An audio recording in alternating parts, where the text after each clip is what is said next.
Monsieur le secrétaire général de l'OMI, Excellences, Mesdames et Messieurs, je regrette de ne pas être présent avec vous ce matin, mais je suis heureux de pouvoir intervenir aujourd'hui à l'ouverture des travaux de cette 74e session du Comité de la protection du milieu marin de l'Organisation maritime internationale.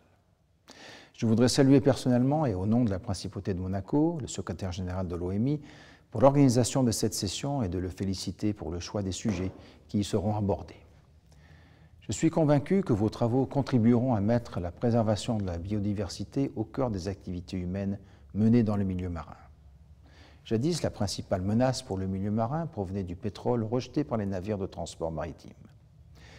Aujourd'hui, divers facteurs ont des impacts néfastes sur les océans.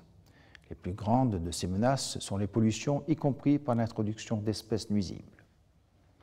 Nous sommes dans une ère où les principales modifications de l'environnement sont provoquées par l'homme. En quelques générations, l'influence des activités anthropiques sur l'écosystème marin est devenue prépondérante. Il est donc important de travailler sans relâche à la protection de cet environnement marin, habitacle d'une biodiversité qui concourt à l'équilibre de l'écosystème planétaire. C'est pourquoi la prise en compte de la lutte contre toutes les formes de pollution provenant des transports maritimes internationaux, des changements climatiques, de la promotion de la coopération technique et du renforcement des capacités est particulièrement opportune. La recherche de la synergie entre tous ces éléments est fondamentale et leur inscription à l'ordre du jour de votre session constitue un nouveau jalon dans la reconnaissance du rôle de l'OMI et plus précisément du Comité de la protection du milieu marin dans la réalisation du programme de développement durable à l'horizon de 2030.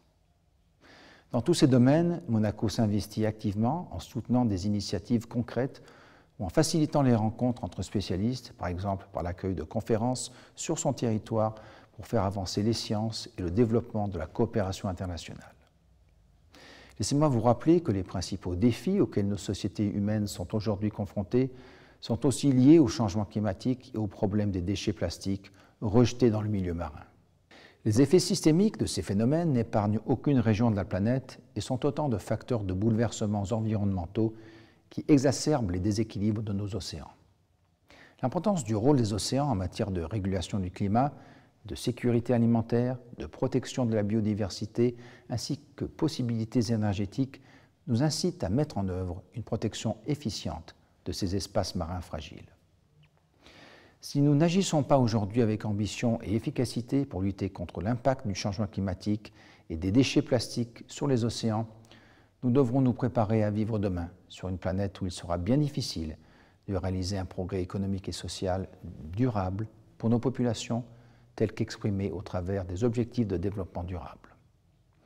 L'Organisation maritime internationale a adopté un certain nombre important de textes pour réduire la pollution sous ses différentes formes. Ce processus étant encouragé, il est le fondement même d'une réussite collective vers une protection réelle de notre précieux patrimoine commun, l'océan. Nous encourageons donc l'OMI à remplir pleinement sa mission de chef de file en matière de sécurité des transports maritimes et de protection de l'environnement.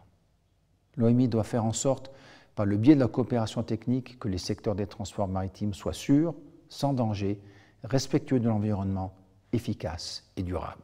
À cet égard, nous invitons l'OMI à développer davantage la coopération avec l'Organisation hydrographique internationale. Cette coopération est importante car nous devons poursuivre l'exploration de la bathymétrie des mers et des voies maritimes que nous connaissons encore si mal. Je vous souhaite des échanges agréables et une session fructueuse. Je vous remercie.